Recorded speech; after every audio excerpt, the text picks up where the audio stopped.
मेरा नाम अंजना है। बहुत छोटी थी जब मुझे मेरी माँ दुनिया से छोड़कर चली गई थी। माँ की गोद याद नहीं, लेकिन उनके चले जाने के बाद की खामोशी याद है। पिताजी की आंखों में एक अजीब सी सीरियसनेस थी। मेरे पिताजी एक सरकारी क्लर्क थे, मामूली सी नौकरी करते थे, लेकिन हमें खुश रखने में उन्होंने कभी कोई कमी नहीं छोड़ी थी। हम 2 भाई बहन थे। अखिल मेरा बड़ा भाई मुझसे 3 साल बड़ा था। मैं अपना हर फैसला अपने भाई की मर्जी से लिया करती थी और उसके लिए शॉपिंग भी खुद ही किया करती थी। एक दिन की बात है, जब दिवाली करीब थी, पिताजी शॉपर लेकर घर आए, खुशी से कहने लगे कि देखो मैं क्या लाया हूँ। अखिल ने खुशी से लपक कर शॉपर खोला। उसमें नए खूबसूरत कपड़े थे। मैं भी पीछे से देख रही थी। दिल में एक अजीब सी उम्मीद थी। पिताजी ने मेरी तरफ देखा और कुछ कहे बिना कहने लगे कि बेटा, मैं तुम्हारे लिए पिछले साल जो कपड़े लेकर आया था, तुम्हारे लिए वही ठीक है। अभी वो भी नए रखे होंगे, उनको ही निकाल कर पहन लेना। मैंने सर हिला दिया और एक जबरदस्ती की मुस्कुराहट अपने चेहरे पर सजा ली। मेरे दिल में जो था उसे मैं छिपाना सीख चुकी थी। अखिल को ही ज्यादा अहमियत दिया करते थे क्योंकि वो घर का बेटा था, इकलौता वारिस था। मैं तो एक दिन विदा होकर चली जाऊंगी। अखिल हमेशा हर काम में आगे रहता था। खाना हो या पढ़ाई, ये जो मोहब्बत अपने बेटे के लिए थी वो मेरे लिए नहीं थी। स्कूल में मुझे कोई पूछता कि तुम्हारे पिताजी क्या करते हैं, तो मैं कहती कि मेरे पिताजी बहुत मेहनत करते हैं, हमें सब कुछ देते हैं। ये नहीं बताती थी कि मेरे लिए वो कभी कुछ खास नहीं लेकर आए। अखिल अगर कोई चीज़ तोड़ देता तो पिताजी कहते हैं कि लड़के तो शरारती होते हैं, और अगर मैं कुछ गलत कर बैठती तो कहते कि तुम्हें तो अपनी माँ की कमी का अंदाज़ा होना चाहिए। तुम लड़की हो, तुम्हें संभल कर चलना चाहिए। एक दिन माँ की तस्वीर साफ करते हुए मैंने पिताजी से पूछा कि माँ कैसी थी। कुछ देर खामोश रहकर उन्होंने धीरे से जवाब दिया कि बहुत अच्छी थी, तुम्हारी शक्ल बिल्कुल तुम्हारी माँ के जैसी है। ये शब्द सुनकर मुझे खुशी हुई थी। मैं हर दिन ये सोचकर गुजारती कि पिताजी का प्यार तो कभी मेरे हिस्से में नहीं आएगा। शायद मेरी कुर्बानियाँ, मेरी खामोशियाँ कभी किसी को नजर आ जाए। मैंने समझ लिया था कि बेटियां सवाल नहीं करती, बेटियां बस कुर्बानी देती हैं। मैं स्कूल से कॉलेज तक पहुंच चुकी थी और अखिल यूनिवर्सिटी में। हम दोनों की अपनी अपनी दुनिया थी, लेकिन घर वहीं था। अखिल अपने फैसले खुद करने लगा था और पिताजी हर बात पर उसकी हाँ में हाँ मिलाते थे। एक शाम अखिल घर वापस आया तो उसके चेहरे पर एक चमक थी। उसने पिताजी को एक कोने में ले जाकर कुछ देर बात की और फिर रात के खाने पर पिताजी ने खुद ही बता दिया कि अखिल अपनी यूनिवर्सिटी में पढ़ने वाली एक लड़की को पसंद करता है और उसी से शादी करना चाहता है। उसका नाम रश्मि है। मैंने अखिल को बधाई दी। उसने अपना सर झुका लिया। अगले ही हफ्ते हम रश्मि के घर रिश्ता ले गए थे। कुछ दिन बाद रिश्ता पूरी तरह से पक्का हो गया था और बिना किसी रुकावट के शादी का दिन भी तय हो गया। पिताजी बहुत खुश थे, मगर मेरी जिंदगी ने यह खामोश मोड़ ले लिया था। पिताजी ने मुझे एक दिन आवाज़ देकर पास बुलाया। कहने लगे कि बेटा, तुमसे एक बात करनी है। मैं उनके सामने जाकर बैठ गई। उन्होंने कहा कि तुम्हारे लिए एक रिश्ता आया है। बहुत अच्छा है, लड़का बहुत शरीफ है, उम्र में तुमसे थोड़ा बड़ा है, लेकिन वो इज्जतदार और दौलतमंद है। मैंने उन लोगों को हाँ कर दी है। अगले महीने ही तुम्हारी शादी है। मैं खामोश रही। फिर मैंने धीरे से कहा कि पिताजी, आपने मेरी एडवाइस नहीं ली, आपको एक बार मुझसे पूछना तो चाहिए था। उन्होंने कहा कि बेटियों से कहाँ उनकी मर्जी पूछी जाती है। घर बसाने के लिए तुम्हारे लिए ये बेहतर रिश्ता है। मैंने इनकार नहीं किया। वैसे भी मुझे आदत थी, मैंने कभी पिताजी की किसी बात पर इनकार नहीं किया था। मैं जानती थी कि इस घर में मेरी चाहत की कोई अहमियत नहीं है। अखिल की शादी का टाइम आ गया था। घर में मेहमान थे। मैंने सबके सामने खुश रहने की कोशिश की, दुख अपने चेहरे पर नहीं आने दिया। अखिल की शादी हो गई थी। उसके कुछ दिनों बाद मेरी भी शादी का दिन आ गया। मैं दुल्हन बनी बैठी थी। दिल में एक अजीब सी खामोशी थी। मेरे पति का नाम मानव था, जो कि उम्र में मुझसे पूरे 12 साल बड़े थे, अमीर थे। शायद इसीलिए पिताजी को यह रिश्ता पसंद आया। शादी के दिन अखिल ने कहा कि तुम बहुत खुशनसीब हो कि मानव के साथ तुम्हारी जिंदगी संवर जाएगी। मैंने बस सर हिला दिया। मेरी नई जिंदगी शुरू हो गई थी। पति का बंगला, नौकर, बड़ी गाड़ी, ये सब कुछ मेरे लिए नया था, अजनबी था। मानव अपना ज़्यादातर टाइम अपने बिजनेस में गुजारते थे और मैं दिन भर घर में अकेली बैठी रहती थी। महीने में एक बार मुझे अपने मायके जाने की परमिशन मिलती, वो भी अपने पति के साथ में जाती थी तो सब खुश हो जाते थे। पिताजी के चेहरे पर गर्व होता था।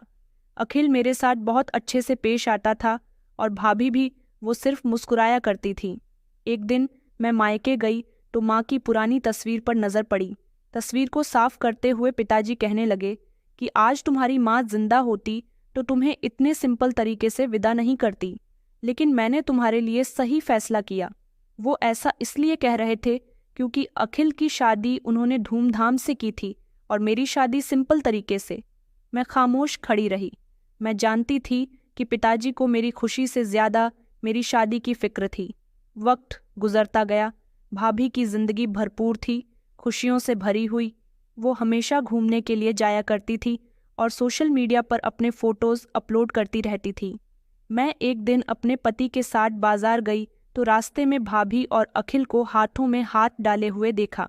मैंने हाथ हिलाया तो पलटकर अखिल ने भी हाथ हिलाया, लेकिन भाभी ने मुंह फेर लिया।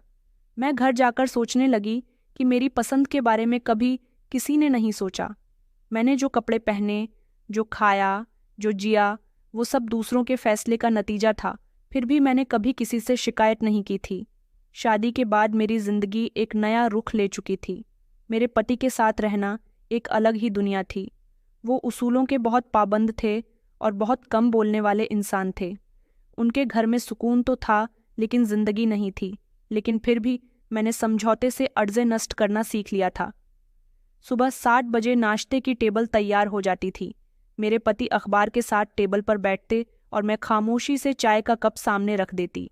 उसके बाद वह ऑफिस चले जाते और मेरे दिन का ज़्यादातर समय अपने कमरे में गुजरता था। मैं वक्त को गिनने लगी। शादी के कुछ महीने इस तरह से गुजर गए। महीने में एक बार मैं अपने पति के साथ खामोशी से अपने मायके चली जाती थी और रास्ते भर खामोशी ही रहती थी। मानव के मोबाइल पर लगातार फ़ोन आते रहते थे, बिजनेस पार्टनर्स के। एक बार मैं मायके पहुंची तो पिताजी दरवाजे पर खड़े हुए थे। मुझे देखते ही खुश हो गए कि मेरी बेटी आ गई। उन्होंने मुझे मुस्कुराकर देखा।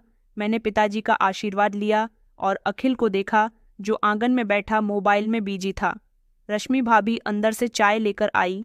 मुझे देखते ही कहने लगी कि आज बड़े दिनों के बाद आई हो। लगता है तुम्हारा पति तुम्हें घर में कैद रखता है। मैंने मुस्कुराकर कहा कि नहीं भाभी, ऐसी कोई बात नहीं है, बस वो काम में बिजी रहते हैं।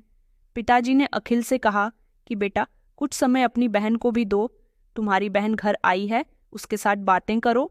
अखिल ने सर हिला दिया, मोबाइल रखा और कहने लगा कि कैसी हो अंजना, तुम्हारी कंडीशन देखकर लग रहा है कि तुम्हारे पति ने तुम्हें बहुत अच्छे से रखा हुआ है। मैंने हल्की आवाज़ में कहा कि हाँ, सुकून से हूँ। वापसी पर मेरे पति ने कहा कि ज़्यादा देर लग गई, तुमने अपने पिताजी से कोई बात नहीं की। मैंने कहा कि नहीं, बस उनके हालचाल पूछे थे और वही पुरानी बातें। मैंने मामूली सा जवाब दिया। घर जाकर एक दिन मैंने अपने पति से कहा कि अगर महीने में 2 बार मैं अपने मायके चली जाया करूं, तो उन्होंने नज़र ऊपर की। अंजना, तुम्हारा वहाँ बार बार जाना ठीक नहीं है, लोग बातें करते हैं।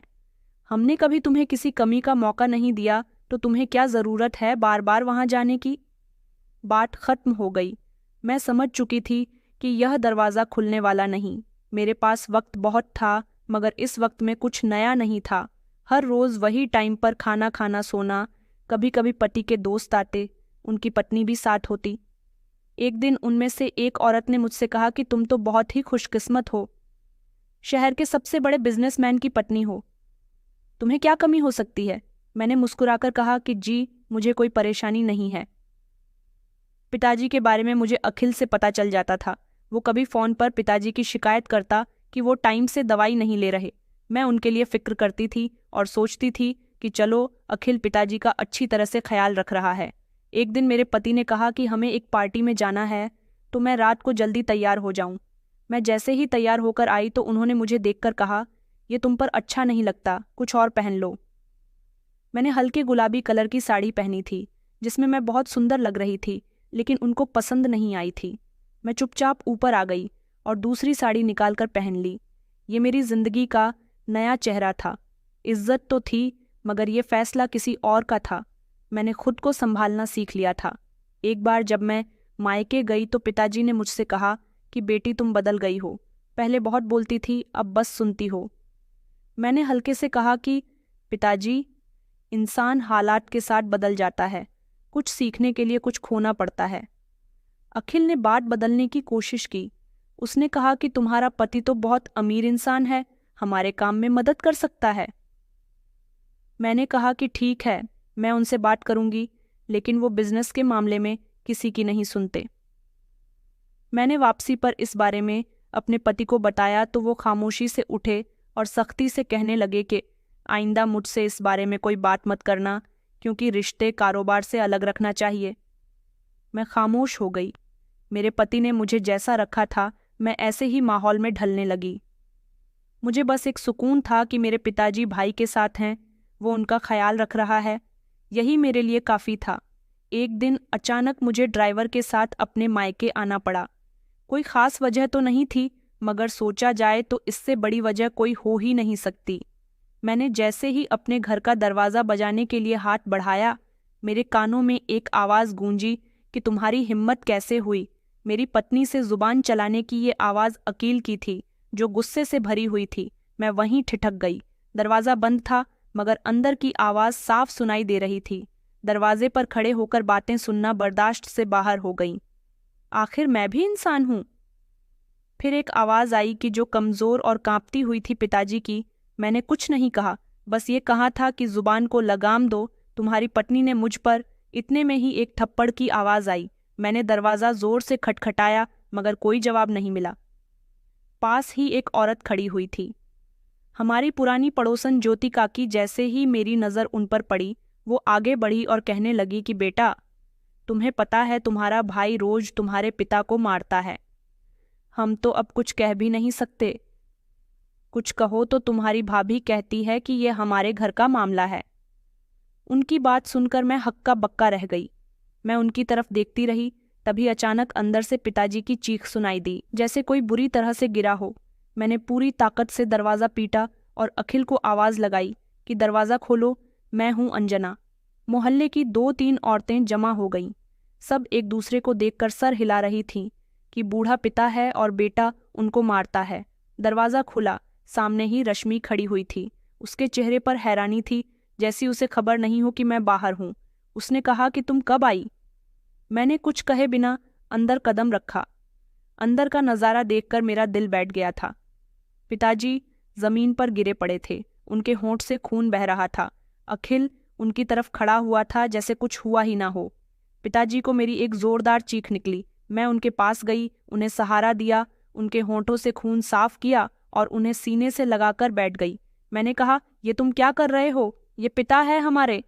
अखिल घबराकर कहने लगा कि पिताजी गिर गए थे, खुद को मार रहे थे, तुम मुझे गलत समझ रही हो।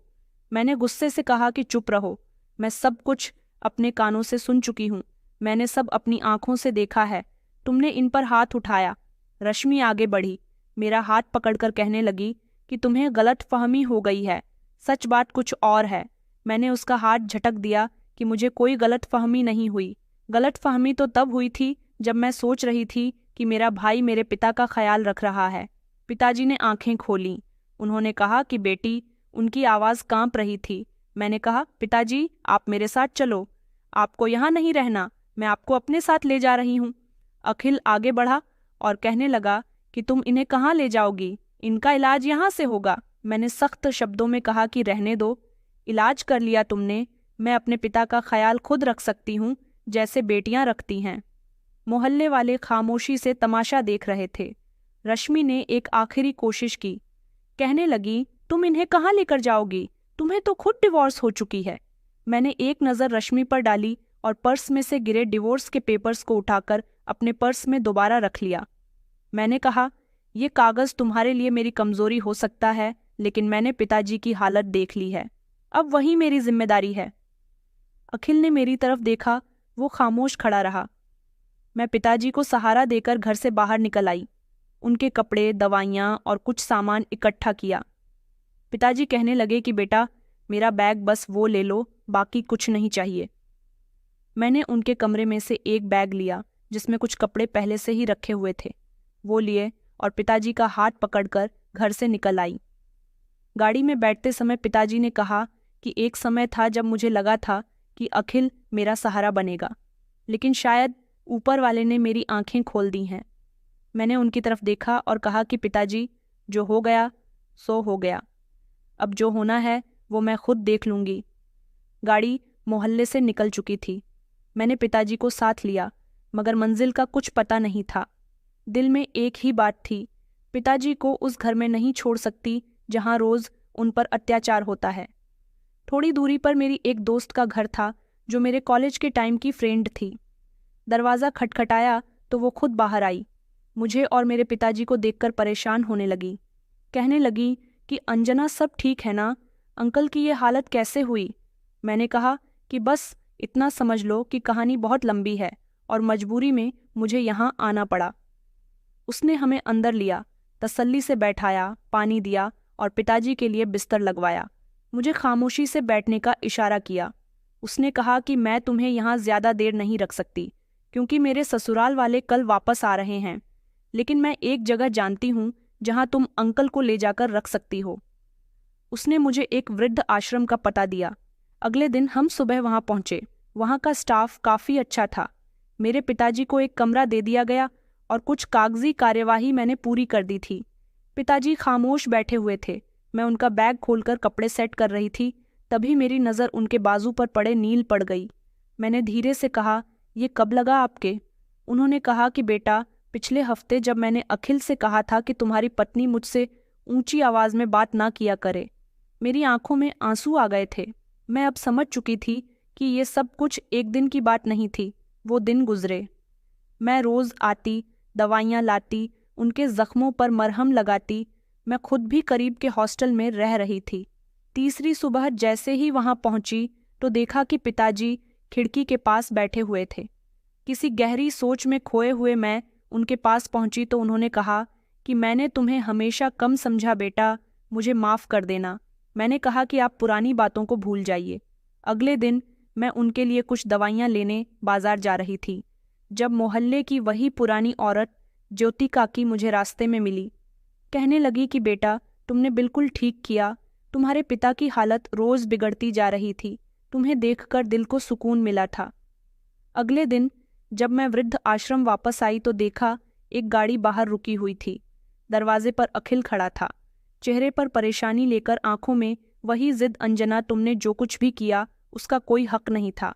वो मेरे पिता थे और तुम लेकर चली गईं। किसी को बताया भी नहीं। मैंने पिताजी के कमरे की तरफ इशारा करते हुए कहा कि अंदर जाओ। अगर हिम्मत है तो उनकी आंखों में आंखें डालकर कहो कि तुमने उनके साथ कुछ गलत नहीं किया।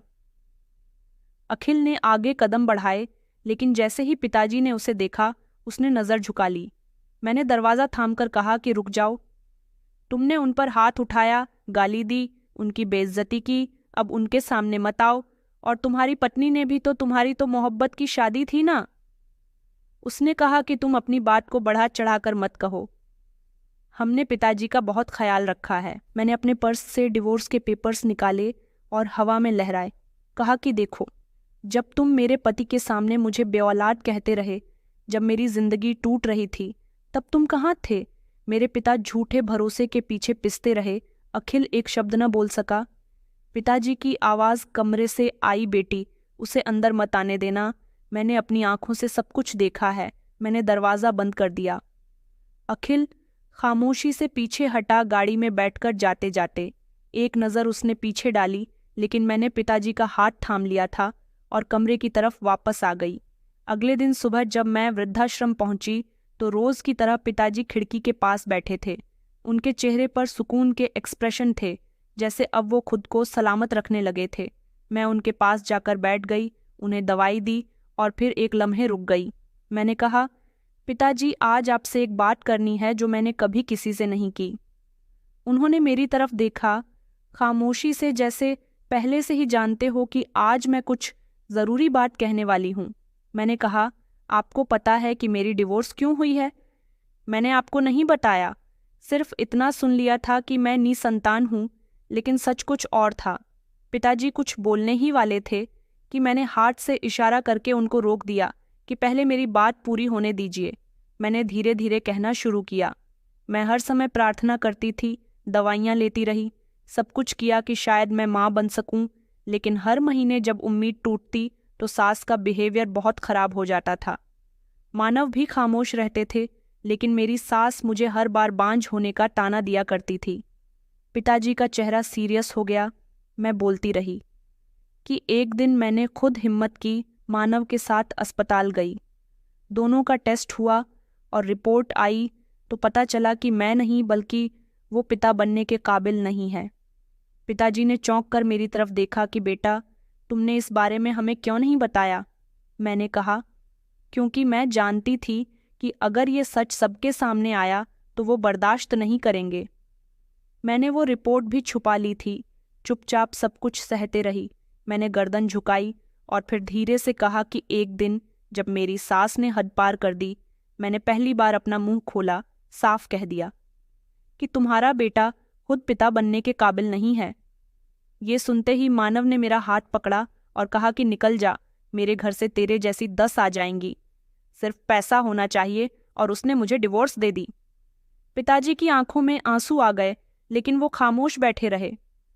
मैंने इस बारे में कभी किसी को नहीं बताया, न आपको न अखिल को, क्योंकि मुझे लगता था कि मेरा दर्द मेरा है। मैंने धीरे से पिताजी का हाथ पकड़ा। उन्होंने कहा कि बेटी, मैंने तुम्हें हमेशा मजबूत देखा, लेकिन ये नहीं जानता था कि तुम इतनी बड़ी तकलीफ अकेले सह रही हो। मैंने कहा कि मुझे तकलीफ मानव से नहीं, मुझे तकलीफ इस बात से हुई कि आपने कभी भी मुझसे नहीं पूछा कि मैं खुश हूं या नहीं।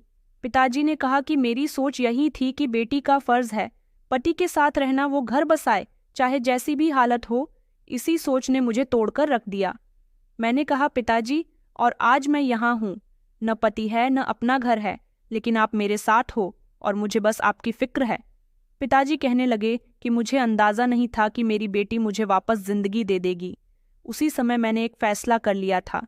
मैंने कहा, पिताजी, हम यहाँ ज़्यादा दिन और नहीं रह सकते। मैं आपको किसी बेहतर जगह ले जाना चाहती हूँ, किसी ऐसी जगह जहाँ इज्जत और सुकून हो और आपको अपनी बेटी पर बोझ महसूस न हो। मैं खुद कमाना शुरू करूँगी, कोई छोटा मोटा काम कर लूँगी जिससे आपकी दवा, आपकी ज़रूरत सब पूरी हो सके। अगले दिन मैंने वृद्ध आश्रम की मैनेजर से बात की।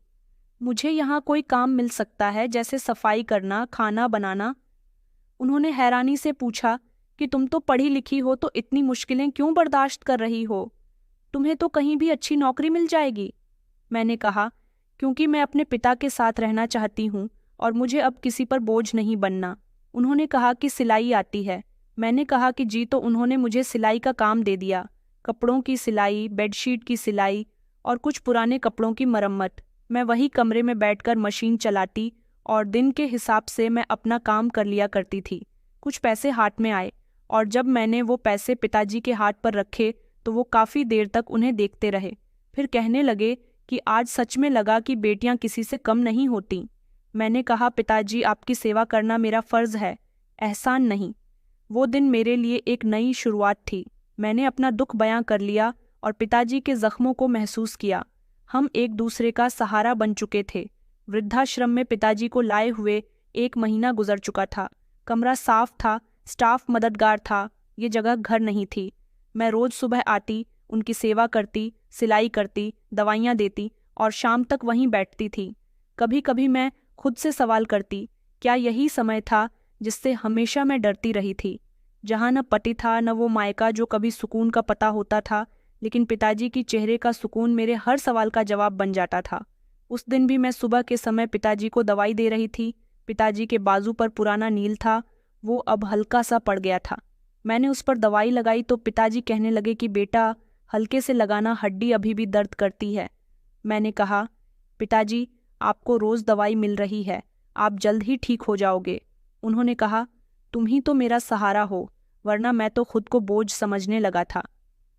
मैंने मुस्कुराकर कहा कि पिताजी, बोझ वो होता है जो दिल पर लगे, आप तो दिल के अंदर बसे हो। वो मेरे लिए प्रार्थना करने लगे कि ऊपर वाला तुम्हें सब कुछ दे जो तुम्हें मुझसे नहीं मिला। ये सुनते ही मेरे दिमाग में ख्याल आया कि इस जगह से निकलना ज़रूरी है। यहाँ सब कुछ था, मगर वो आज़ादी नहीं थी जो एक इज्जत की ज़िंदगी के लिए चाहिए होती है।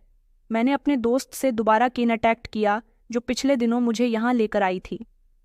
अंजू, यार, क्या तुम्हें कोई ऐसी जगह पता है जहां मैं पिताजी को ले जा सकूं और साथ में कोई छोटा मोटा काम भी कर सकूं? उसने कहा कि शहर से कुछ दूरी पर एक ओल्ड एज होम है जहां लोगों की देखभाल के साथ साथ काम भी मिलता है। यहाँ तक कि रहने की अच्छी व्यवस्था भी है। मैं कल तुम्हें पता करके बताती हूँ। अगले दिन वो खुद वृद्धाश्रम आई और मुझे बताया कि वहाँ तुम्हारे पिता को जगह मिल जाएगी, बस अंकल जी की रिपोर्ट्स और तुम्हारा आईडी कार्ड चाहिए। अगले दिन हम अपने सारे डॉक्यूमेंट्स लेकर वहाँ पहुँच गए। ये एक तरह का वृद्धाश्रम ही था, लेकिन ये काफ़ी अच्छा था। साफ सुथरी जगह थी और आसपास हरे भरे पेड़ पौधे थे। पिताजी को एक कमरा मिला जिसमें एक बिस्तर, कुर्सी और एक छोटी सी टेबल पड़ी हुई थी। ये जगह पहले वाली से कुछ बेहतर लग रही थी। मैंने कहा कि तुम्हारा बहुत बहुत शुक्रिया अंजू, कम से कम यहाँ दिल नहीं घबराएगा। पिताजी ने अंदर दाखिल होते हुए कहा कि बेटा, मुझे भी सुकून मिला है।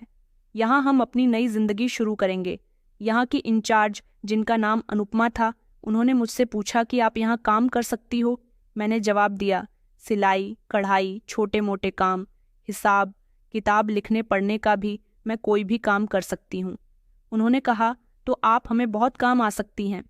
हमारे पास एक छोटा यूनिट है जहाँ कपड़ों की मरम्मत और बेडशीट की तैयारी का काम होता है। आप वहाँ शामिल हो जाइए। मैंने अगले दिन से काम शुरू कर दिया। सुबह पिताजी का नाश्ता, दवाई और मालिश, फिर सिलाई वाले कमरे में शिफ्ट हो गई। दोपहर को वापस पिताजी के पास आकर उनके साथ वक्त गुजारती। एक दिन जब मैं सिलाई खत्म करके उनके पास आई तो वो खामोश बैठे हुए थे। मुझे देखकर कहने लगे कि आओ बेटी, तुमसे कुछ बात करनी है। मैं उनके पास बैठ गई। मैंने कहा कि जी पिताजी, कहिए। उन्होंने कहा कि मैं रोज सोचता हूँ अगर तुम नहीं होती तो मेरा क्या होता। मैं तो हमेशा हमेशा के लिए लाचार हो जाता, किसी कोने में पड़ा होता। मैंने कहा, पिताजी, बेटियां सिर्फ बेटियां नहीं होती, वो वक्त आने पर माँ भी बन जाती हैं, पिता का सहारा भी बन जाती है। उन्होंने मेरे सर पर हाथ रखा और कहने लगे कि मैंने अपनी जिंदगी में बहुत गलत फैसले बेटे के नाम पर किए, शायद इसीलिए कि समाज यही सिखाता है। लेकिन अब जाकर समझ आया कि संतान बेटी हो या बेटा, असली वही होता है जो वक्त आने पर काम आए। उनके हाथ थामकर मैंने कहा कि जो हुआ सो हुआ, अब हम सिर्फ आगे देखेंगे। मैं हर दिन पिताजी के जख्मों के साथ अपनी यादें भी ठीक करती जा रही थीं। काम और मामूली जिंदगी ने एक नया रास्ता दिखाया था। अब मैं सुबह सवेरे पिताजी का नाश्ता बनाती, दवाई देती और दोपहर तक वर्कशॉप में बिजी रहती। शाम को जब वापस उनके पास आ जाती, हम बैठकर बातें किया करते। एक शाम में उनके कमरे में दाखिल हुई तो वो किसी सोच में गुम थे। मैंने पूछा, पिताजी, आपकी तबीयत तो ठीक है? उन्होंने नज़र उठाकर मुझे देखा, फिर धीरे से कहने लगे कि अंजना, मुझे तुमसे कुछ पूछना है। मेरे दिल पर एक बोझ है जो अब बर्दाश्त नहीं होता। मैंने कहा कि जी बताइए। पिताजी ने तकिए के सहारे खुद को थोड़ा सीधा किया और कहा कि मैंने अपनी जिंदगी में सबसे बड़ी गलती तुम्हारे भाई को अहमियत देकर समझी कि बेटा बुढ़ापे का सहारा होता है, बेटी तो पराया धन है। मैं खामोशी से उनकी बात सुनती रही। उनके चेहरे पर पछतावा था। उन्होंने कहा कि याद है, तुम छोटी थीं, बारिश के दिनों में अखिल को छतरी देता था और तुम भीगती हुई स्कूल जाती थी। मैंने कभी नहीं सोचा था कि तुम भी मेरे साईं की हकदार हो। मैंने कहा, पिताजी, वो समय गुजर गया, आप क्यों बार बार अपने आप को तकलीफ देते हो? उन्होंने कहा, क्योंकि मैं समझ गया हूँ और ये एहसास खुद से मुझे माफ़ी मांगने पर मजबूर करता है। उन्होंने मेरी तरफ देखा और कहने लगे कि मैंने तुम्हें हर समय छोटा समझा, तुम्हारी बातों को नज़रअंदाज किया, मगर तुमने उस दिन मुझे बचाकर साबित कर दिया कि बेटियां वो कर सकती हैं जो बेटे नहीं कर पाते। मैंने कहा, पिताजी, मैंने जो कुछ किया वो सब कुछ मेरी मोहब्बत थी, सिर्फ मेरा फ़र्ज़ नहीं।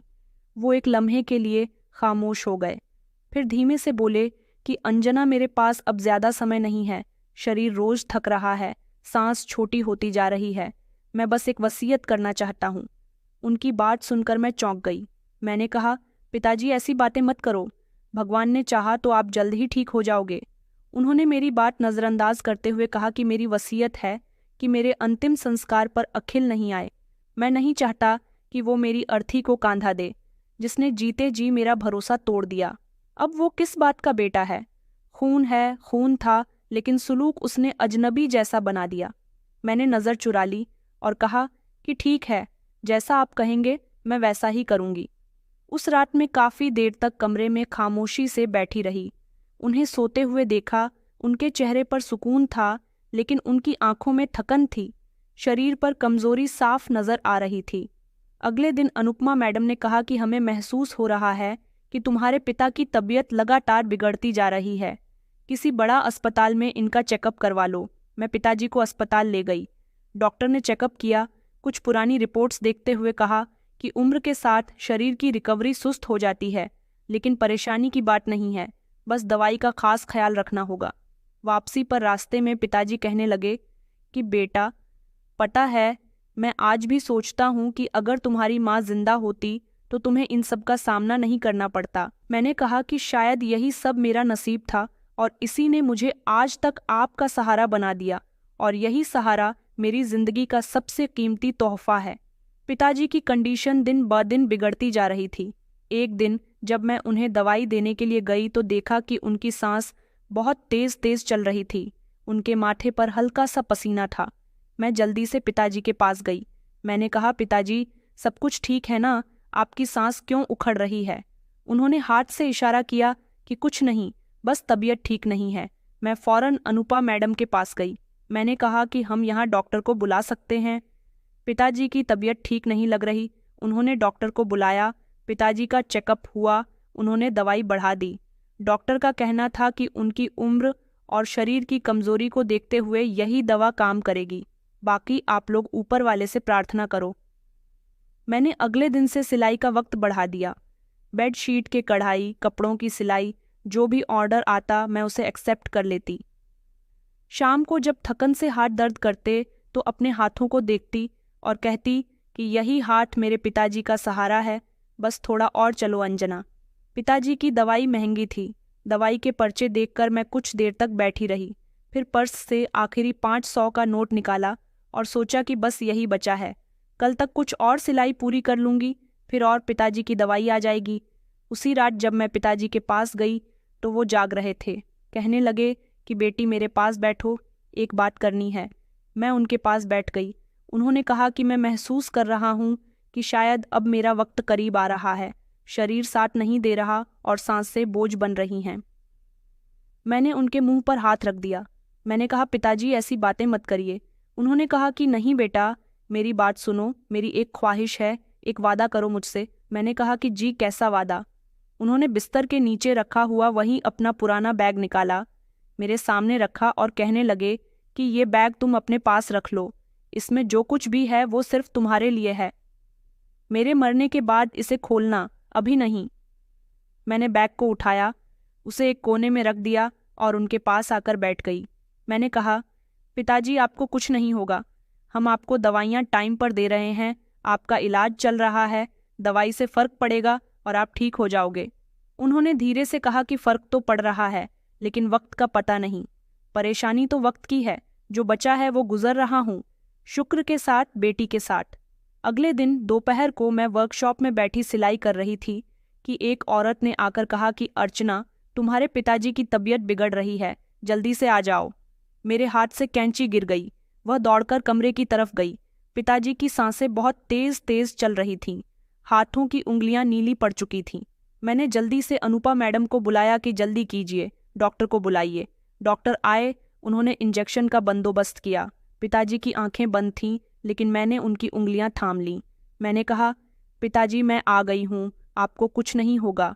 उन्होंने धीरे से आंखें खोलीं। कहने लगे कि बेटा, ऊपर वाला तुम्हें हमेशा सलामत रखे। ये उनके आखिरी शब्द थे। डॉक्टर ने कुछ समय के बाद उनका हाथ चेक किया, फिर धीरे से कहा कि इनका समय पूरा हो गया।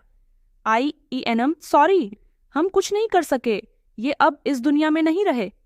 इतना सुनकर मैं वहीं जमीन पर बैठ गई। उनके हाथ अपने हाथ में लिए, मेरी आंखों से आंसू निकल रहे थे, बस दिल पर जैसे किसी ने पत्थर रख दिया हो। अनुपा मैडम ने मुझे सहारा देकर उठाया। अंजना, खुद को संभालो, तुमने अपने पिता की बहुत सेवा की है बेटा। मैंने अपने पिताजी के चेहरे पर आखिरी बार हाथ फेरा और कहा कि आपने मुझे जो आशीर्वाद दिया वही मेरा सबसे बड़ा सहारा है।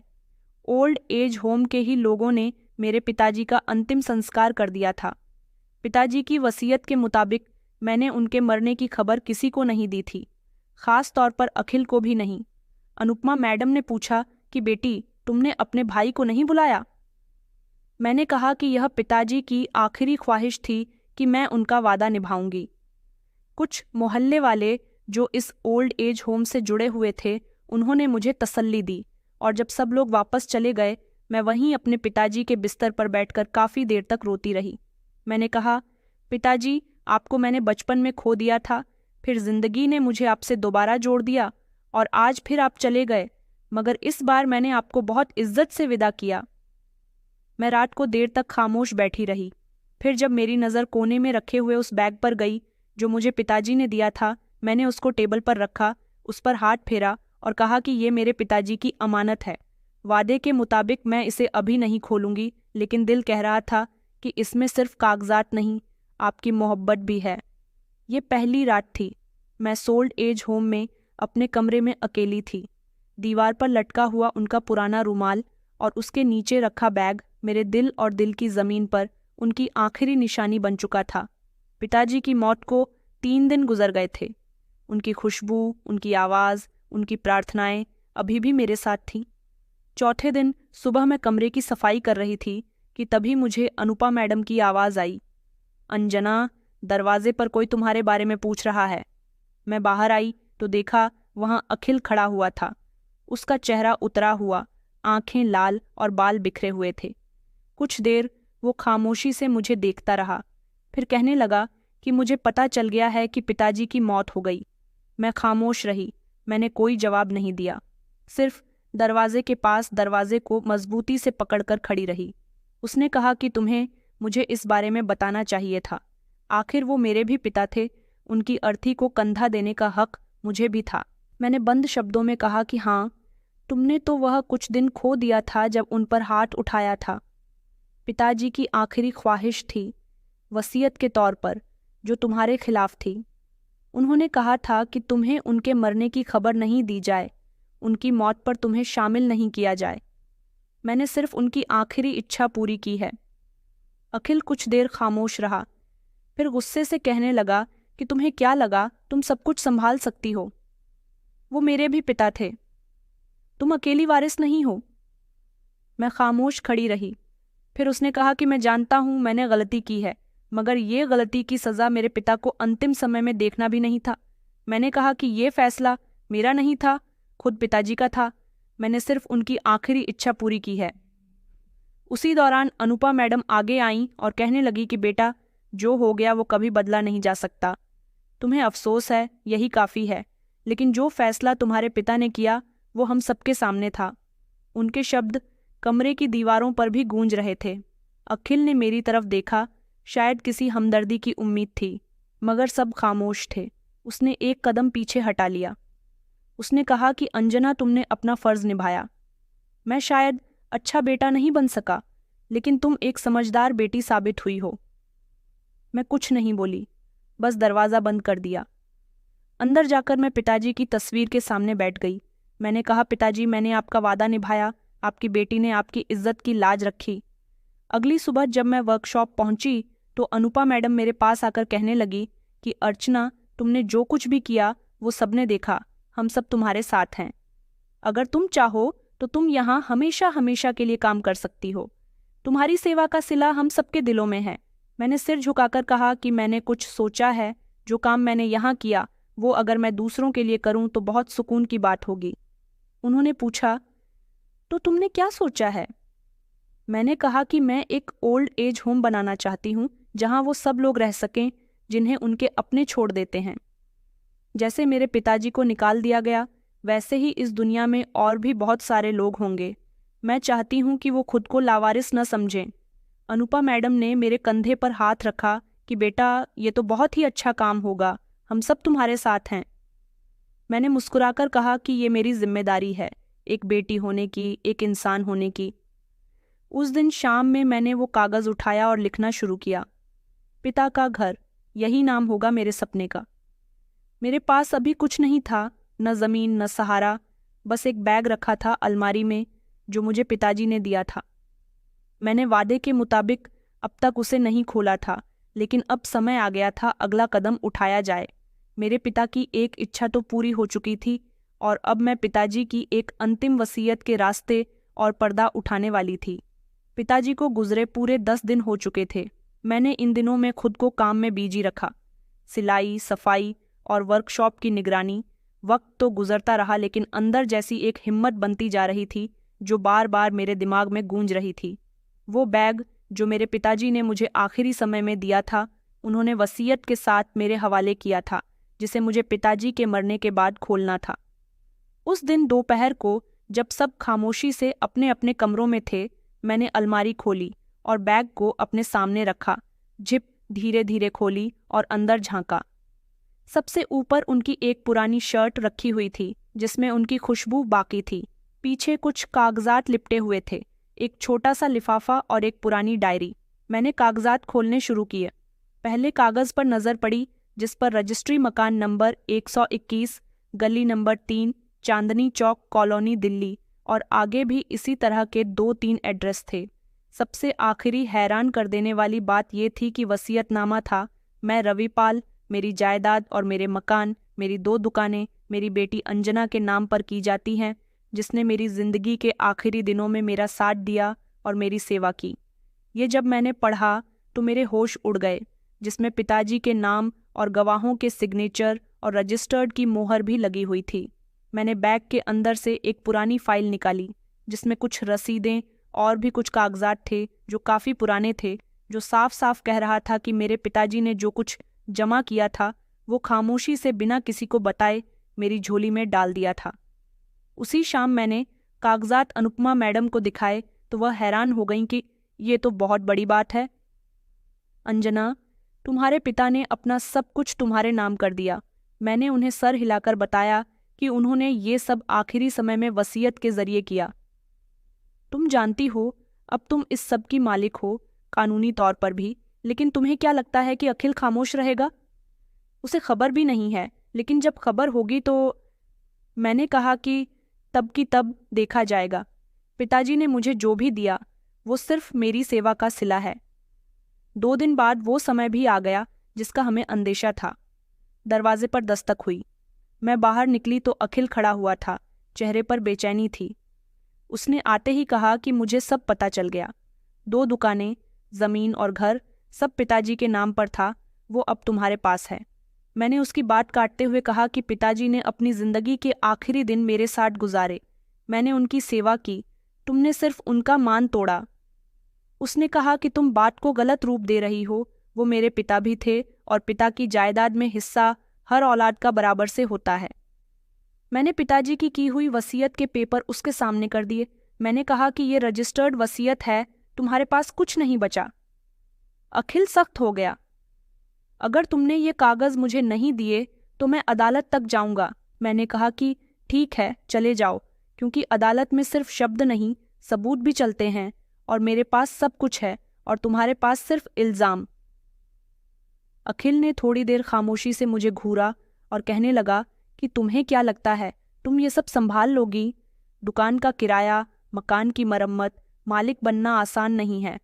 मैंने कहा कि मैं तुम्हारे ही पिता की बेटी हूँ, तुमसे बेहतर संभाल सकती हूँ। इतने में ही अनुपा मैडम बाहर आ गईं और अखिल से कहने लगीं कि हम सब ने देखा है कि अंजना ने अपने पिता की किस तरह से सेवा की है। तुम यहाँ बात नहीं बहस करने के लिए आए हो, इसलिए बेहतर यही होगा कि खामोशी से यहाँ से चले जाओ। अखिल के पास कोई जवाब नहीं था, वो गुस्से में पलट गया। मैंने दरवाज़ा बंद किया और पिताजी की तस्वीर के सामने आकर खड़ी हो गई।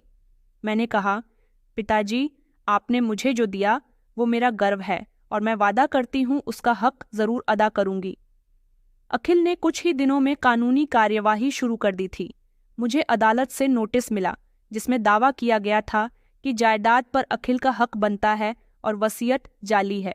मैं नोटिस देखकर हैरान नहीं हुई थी, मैं जानती थी कि वो ये सब कुछ ज़रूर करेगा।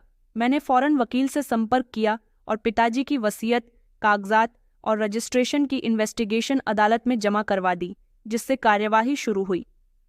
अखिल ने अदालत में खुद को लाचार दिखाने की कोशिश की, लेकिन उसकी एक न चल सकी क्योंकि वो कागजात जाली नहीं थे। साथ ही गवाह भी मौजूद थे जो इस बात की गवाही दे रहे थे कि अखिल ने मेरे पिताजी के साथ जीते जी बहुत बुरा व्यवहार किया था। एक औरत ने अदालत में कहा, जज साहब, हमने खुद देखा था कि अंजना अपने पिता की बहुत सेवा किया करती थी, जबकि अखिल उन्हें मारा करता था। अदालत ने फैसला मेरे हक में सुनाया। मैं बहुत खुश थी। अदालत ने वसीयत को पूरी तरह से सही साबित कर दिया था। पिताजी की सारी जायदाद कानूनी तौर पर मेरी हो गई। ये न सिर्फ जीत थी, मेरी सच्चाई और सब्र की भी जीत थी। फैसले के कुछ दिन बाद अखिल के घरेलू हालात खराब होने लगे।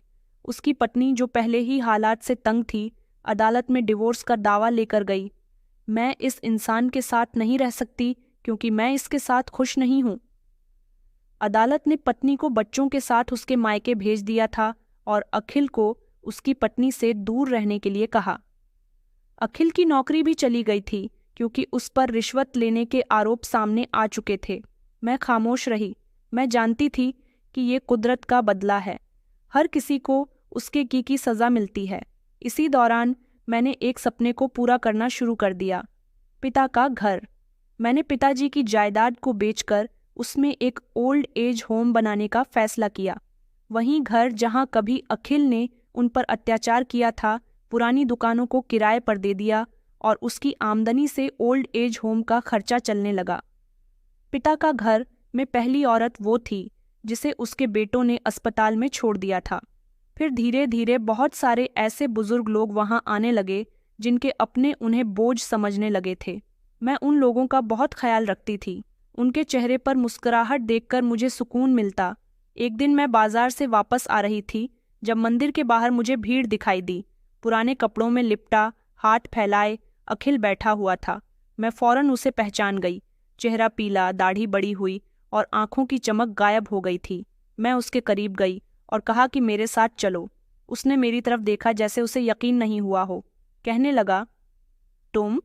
मैंने कहा, हाँ। उसने कहा, क्यों आई हो यहाँ? अब तो सब कुछ तुम्हारा है, मैं तुम्हारे किसी काम का नहीं रहा। मैंने कहा, तुम मेरे किसी काम के आज भी नहीं हो, लेकिन तुम मेरे पिता के बेटे हो, मेरे भाई हो और रिश्ते कभी मिटाए नहीं जा सकते। मैं उसे ओल्ड एज होम लेकर आ गई थी। मैंने उसे पिता का घर दिखाया जिसे देखकर उसकी आंखों में आंसू आ गए थे। एक दिन इसी तरह के ओल्ड एज होम में हमारे पिता रहे थे और अब समय और हालात ऐसे हो गए कि यहाँ तुम्हें भी आना पड़ गया। वो बहुत ही शर्मिंदा था। हाथ जोड़कर मुझसे माफ़ी मांगने लगा, लेकिन अब उसकी माफ़ी मांगने का कोई फ़ायदा नहीं था। अब वो यहीं ओल्ड एज होम में रहने लगा। कुछ दिनों के बाद वो ठीक हो गया तो वो खुद भी उन बुज़ुर्ग लोगों की सेवा में लग गया जो यहाँ रहते थे। उसे समझ आ गई थी कि उसने जो किया वो बहुत गलत था। मेरा सफ़र यही था जहाँ से शुरू हुआ था। मैंने शादी नहीं की और मैं आज भी इन बुज़ुर्ग लोगों की सेवा में लगी हुई हूँ। मुझे यही अपने लगते हैं और मैं अपने पिता के घर को सलामत रखने की कोशिश करती हूँ। आज मैं सिर्फ अपने पिता की ही बेटी नहीं, बल्कि उन सब की बेटी हूँ जो मेरे इस पिता के घर में रहते हैं। दोस्तों, उम्मीद करती हूँ आपको हमारी कहानी पसंद आई होगी। कहानी पसंद आई है तो वीडियो को लाइक करें, चैनल पर नए हैं तो चैनल को सब्सक्राइब करें और हाँ, नोटिफिकेशन को ज़रूर दबाएं ताकि अगली अपडेट सबसे पहले आपको मिले।